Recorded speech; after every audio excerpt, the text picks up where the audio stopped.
For decades, quiet towns surrounded by thick forests have whispered the same terrifying story. A towering, upright creature with the body of a man and the head of a wolf, seen standing at roadsides, screaming from the woods and watching from the trees. There are no official reports, no captured evidence, and yet families swear their lives changed forever. Tonight, this isn't about proving Dogman exists. It's about how the fear of it terrorized an entire town. The story begins long before the internet amplified fear, before television shows turned monsters into entertainment, and before eyewitness accounts could be instantly shared across the world. In 1887, deep in the forests of Wexford County, a group of lumber workers reported seeing something that did not fit into any known category of wildlife. These were men who lived in the woods, who understood wolves, bears, and the dangers of the forest. What they claimed to encounter was something else entirely. According to retellings passed down through local accounts, the creature stood upright on two legs, towering over the men who saw it. They described a canine head, sharp features, and a muscular torso shaped disturbingly like that of a human. Estimates placed it at nearly 7 feet tall, but size alone was not what unsettled the witnesses most. It was the sound. They said the howl it released did not resemble a wolf or any animal they reckoned. Instead, it echoed through the trees like a human scream, raw, desperate, and unnervingly intelligent. There were no photographs, no preserved records from law enforcement, nothing that could later be examined or verified. Yet this account survived, not as a single isolated tale, but as the first thread in a pattern that would repeat itself for generations. Decades later, people who had never heard the 1887 story would describe nearly the same thing: tall, upright, watching from the tree line, emitting a sound that felt wrong. What makes this early report disturbing is not whether it can be proven, but how consistent its details remain over time. In an era when wolves were common and bears were well known, these men insisted the creature did not move like an animal. It stood, it observed, and it did not flee like prey. That distinction, man-like posture combined with predatory features, would become the defining trait of what later generations would call the Michigan Dogman. As logging camps spread and small communities pushed deeper into Michigan's forests, the story did not fade into obscurity. Instead, it followed the expansion of settlement, appearing near work sites, forest roads, and remote clearing. Over time, the creature stopped being described as a single encounter and became something more symbolic: a warning, a presence, a reason parents gave for keeping children close after sunset. By the end of the 19th century, something had already taken root in the collective memory of these communities. Not a proven animal, not a documented threat, but a shared fear, quietly passed from one generation to the next. And once fear embeds itself into the identity of a place, it doesn't need evidence to survive. It only needs to be remembered. What makes the Dogman legend different from a single frightening story is where it appears. Sightings are not scattered randomly across Michigan. Instead, they form a loose but unsettling pattern, clustering along the dense forests of the northwestern Lower Peninsula. Over time, reports began surfacing near the edges of the Manistee National Forest and in small towns surrounded by long stretches of unlit roads and heavy tree cover. Communities such as Traverse City, Cross Village, Big Rapids, and rural areas throughout Manistee County repeatedly appear in Dogman accounts. The consistency is not just in location, but in circumstance. Witnesses often describe driving alone at night, rounding a curve, or slowing down on a back road when they suddenly see a tall silhouette near the tree line. It is almost always standing upright, almost always still, and almost always watching. Many reports emphasize how unnatural the posture looks. This is not an animal darting across the road or fleeing from headlights. People claim the figure remains motionless, as if aware it has been noticed. Some describe reflective or yellow eyes. Others say the creature turns its head slowly, deliberately, before stepping back into the woods. The encounter lasts only seconds, but witnesses often say those seconds feel stretched, heavy, and wrong. Over time, these stories began to shape behavior. Locals talk about certain roads no one likes to drive after dark, certain stretches of forest avoided during hunting season, parents warning teenagers not to linger near trailheads at night. There are no official closures, no posted warnings, just an unspoken understanding shared among residents. What's important to note is that these areas are already isolated: sparse lighting, long distances between homes, limited cell service. In places like this, fear doesn't need proof to spread. It only needs repetition. And as similar descriptions surfaced from people with no connection to one another, the idea took hold that something was moving through the forest corridors. Something that stayed just close enough to be seen, but never close enough to be caught. Whether the cause was misidentification, imagination, or something unknown, the result was the same. The forest stopped feeling neutral, and when the woods around a town begin to feel hostile, the town itself starts to change. Long before the term dogman ever existed, stories of upright animal-human beings were already embedded in the cultural memory of the Great Lakes region. For many Native American tribes, especially among the Anishinaabe, the forest was not simply wilderness. It was a living space filled with spirit, guardian, and beings capable of shifting between form. These stories were not told as monsters in the modern sense, but as warning, reminders that the woods demanded respect. Some legends spoke of shapeshifters, beings that could appear partly human and partly animal, often tied to moral imbalance or spiritual punishment. Others described guardian creatures meant to protect sacred land, revealing themselves only when boundaries were crossed. Importantly, these figures were not always evil, but they were never harmless.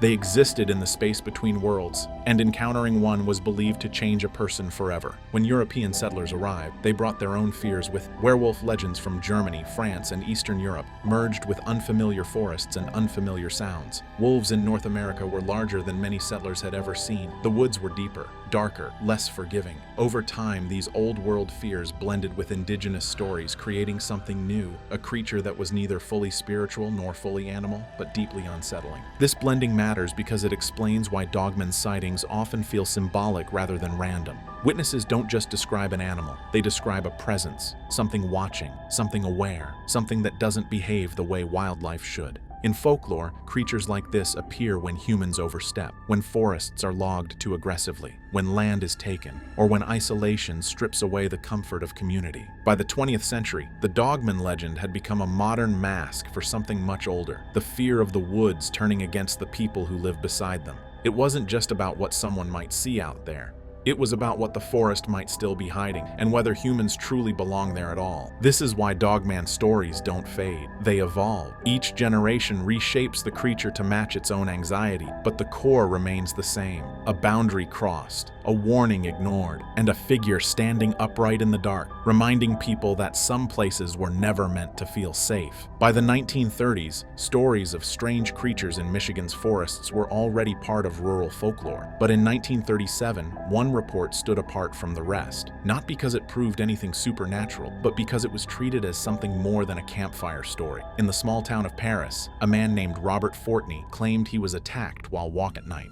Fortney reported being surrounded by what he initially believed were wild dogs. According to his account, 5 animals rushed him, knocking him to the ground. At first, the incident sounded like a brutal but explainable wildlife encounter. Michigan had no shortage of feral dogs and aggressive animals during that era, but Fortney's story took a disturbing turn when he claimed that one of the creatures did some impossible. He said one of the animals stood up, not rearing briefly, not lunging, but walking upright on 2 legs, towering over him before retreating. This detail is what separated his report from an ordinary animal attack and embedded it into local memory. Word spread quickly, neighbors talked, rumors grew, and suddenly the idea that something unnatural might be moving through the woods no longer felt abstract. There was no scientific investigation, no photographs, no follow-up that could confirm or deny what Fortney claimed to have seen. But unlike later internet-era stories, this account didn't originate online or through anonymous retellings.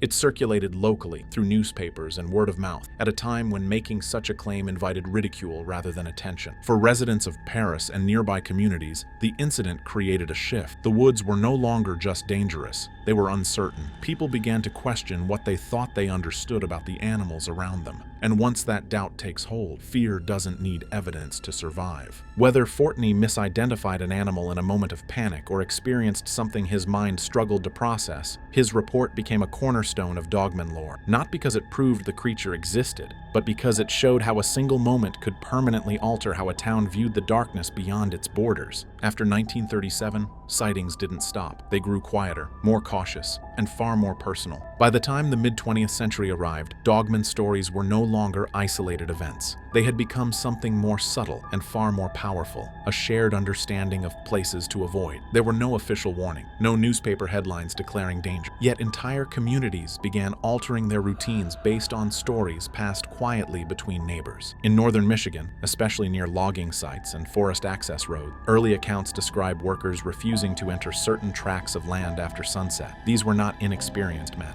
Lumber workers and hunters were accustomed to harsh conditions and dangerous animals, but some claimed there were areas where the forest felt different, where sounds seemed closer than they should be, and where something appeared to be watching from just beyond the tree line. After repeated rumors of a tall, upright, wolf-headed figure near work camps, Some crews reportedly declined night shifts altogether. This pattern repeated itself in small towns bordering dense forest. Residents began avoiding back roads after dark. Drivers talked about stretches of road where headlights felt swallowed by the trees. Hunters mentioned choosing different locations year after year, not because game was scarce, but because certain areas carried a reputation. Even when no one openly admitted fear, behavior told a different story. What makes this form of terror unique is that it doesn't rely on violence. There were no confirmed attacks, no physical evidence, and yet fear spread anyway, reshaping daily life. Children were warned not to wander too far into the woods. Campers stayed closer to populated areas. People stopped talking publicly about what they had seen, but continued to whisper privately. Over time, the fear became self-reinforcing. The more people avoided certain places, the more those places felt dangerous. Empty roads became proof, silence became confirmation, and the forest, once a source of work and recreation, began to feel like an unpredictable presence lurking just outside town limits. This is how a legend begins to terrorize a community, not through destruction, but through erosion. Trust in familiar surroundings fades, confidence disappears, and even those who never see anything strange begin to feel it. When fear takes root like this, it doesn't need a monster to survive. It becomes one. Among all Dogman-related stories, none has cast a longer or darker shadow than the alleged incident at Land Between the Lakes. In Dogman circles, this story is often referred to as proof that the creature is not just seen, but violent. Outside those circles, it is regarded very differently, as an unverified campfire legend with no official record to support it. According to various retellings, the incident supposedly occurred in the late 1970s. A family was said to be camping in the remote recreation area when they were attacked at night by a massive, upright, dog-like creature. The most disturbing versions claim the beast tore victims from an RV, leaving bodies mutilated. Some tellings include a surviving family friend who later shared the story anonymously online, claiming to have seen the aftermath. What makes this story unsettling is not just its brutality, but how dramatically it changes depending on who tells it. Details shift, the number of victims vary, the role of the alleged survivor changes, and the location within Land Between the Lakes itself is often vague. These inconsistencies are a critical red flag, and researchers who have examined local police records, Park Service reports, and missing persons database have found no documented family massacre that matches the legend. Despite this, the story refuses to disappear. Online communities devoted to Dogman lore often treat the Land Between the Lakes incident as unquestioned truth. For believers, the lack of records is not evidence against the story, but evidence of a cover-up or quiet disposal of the event. Skeptics, however, point out that a violent crime of that magnitude, especially involving multiple victims, would almost certainly have left some trace in official records.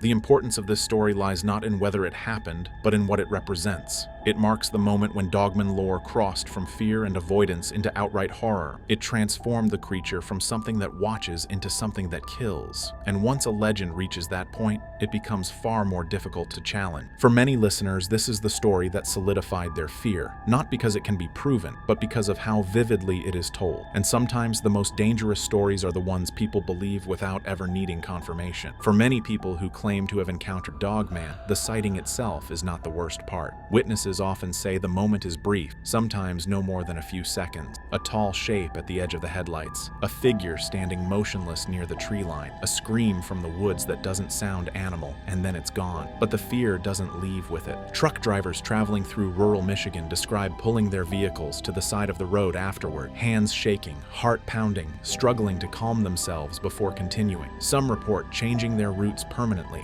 even when it costs them time or money. They speak of replaying the image in their minds again and again, questioning what they saw, yet unable to forget how real it felt in that moment. Rural residents tell even more personal story. People who spent their lives comfortable in the woods suddenly describe feeling exposed in their own homes.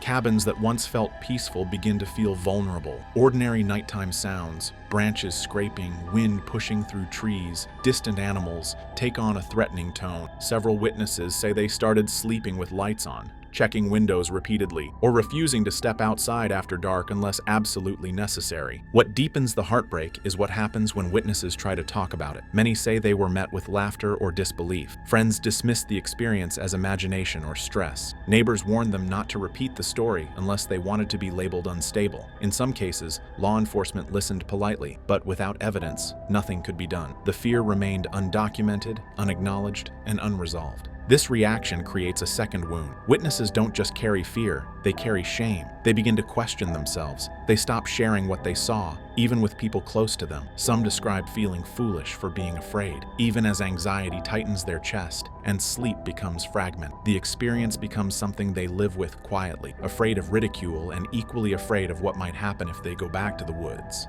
Whether Dogman exists as a physical creature or not almost stops mattering at this point. The emotional damage is real. Fear alters behavior. Isolation reshapes identity. And for those who believe they saw something standing upright in the darkness, the most devastating realization isn't that something was out there, it's that no one else believes them. When a legend like Dogman attaches itself to a place, it doesn't stay confined to individual experiences. Over time, it begins to reshape how an entire town is seen, both by outsiders and by the people who live there. Small communities surrounded by forests already exist on the margins, often dealing with economic decline, shrinking populations, and limited opportunities. When a monster story becomes associated with them, it adds another weight they didn't ask for. In towns near dense woodland, Dogman stories slowly become part of the local identity. New residents hear warnings almost immediately. Certain roads are mentioned with a half-joking tone that masks real discomfort. Forest trails carry reputations that outlive the people who first talked about them. Even when locals insist they don't believe the stories, they still know exactly where they're not supposed to go after dark. This creates a strange paradox. On one hand, monster legends attract attention. Curiosity seekers, online creators, and paranormal tourists arrive hoping to catch a glimpse of something extraordinary. On the other hand, the people who actually live there are left dealing with the consequences. Their home becomes a backdrop for fear. Their town name becomes shorthand for something unsettling. And no matter how much they want to distance themselves from the legend, it keeps resurfacing. For residents, this can feel deeply unfair. A place that once meant home becomes defined by a story they can't control. Children grow up hearing whispers about the woods. Teenagers test boundaries out of bravado. Parents worry silently. Even those who never see anything unusual still live with the sense that their town is being watched, judged, or misunderstood by the outside world. There is also a quieter cost. When a town becomes known for a monster, it reinforces isolation. Businesses struggle to attract newcomers. Families hesitate to settle in areas associated with fear. Locals become defensive, tired of explaining that they are more than a legend. And yet, the story refuses to die, passed down not because it is proven, but because it feels tied to the land itself. This is how folklore becomes a burden. It doesn't need to be true to cause harm. It only needs to be persistent. Over time, the monster becomes less important than what it leaves behind. A community living under a shadow it never chose, unable to fully escape a story that keeps returning with every retelling. By the time generations pass, the question is no longer whether Dogman exists. The question becomes whether the town can ever be seen as anything else. After more than a century of stories, sightings, warnings, and whispered fears, one truth remains unchanged. There has never been a confirmed capture of the Dogman. No body, no bones, no photographs that withstand scrutiny, no physical proof that can close the case once and for all. And yet the stories persist, stronger in some places now than when they first began. This absence of evidence is often treated as a flaw in the legend, but for many who live near the forests where these stories originated, it's the very reason the fear survives. There is no ending, no explanation, no moment when authorities arrive and declare the threat over. Instead, there is only an unanswered question that lingers at the edge of the woods. Skeptics argue that Dogman sightings can be explained by misidentified animals, fear responses, cultural influence, or the human tendency to see patterns where none exist, and those explanations may be correct. But explanations do not erase experience. They do not undo the sleepless nights, the changed routes home, or the quiet dread that settles in when the forest goes silent. For believers, the lack of proof becomes proof itself, evidence that the creature is elusive, intelligent, or deliberately hidden. For everyone else, it becomes something more subtle, a reminder that not everything that shapes human behavior needs to be real in a physical sense. Fear doesn't require claws or teeth to do damage. It only requires belief. In the end, the Dogman may never be found because the true story was never about a creature to begin with. It was about isolation, about small towns surrounded by vast wilderness, about people who felt watched, unheard, and dismissed, about how easily fear can take root when answers are scarce and silence fills the gaps. Whether Dogman exists as flesh and bone or only as folklore, something very real happened to the people who believed they encountered it. Their lives changed, their towns changed, and their stories became part of a larger shadow stretching across generations. explanations. The woods still stand, the roads still curve through the trees. And at night, when the forest feels just a little too quiet, the question remains, not of what's out there, but of why the fear never truly leaves. And sometimes that unanswered question is the most terrifying part of all.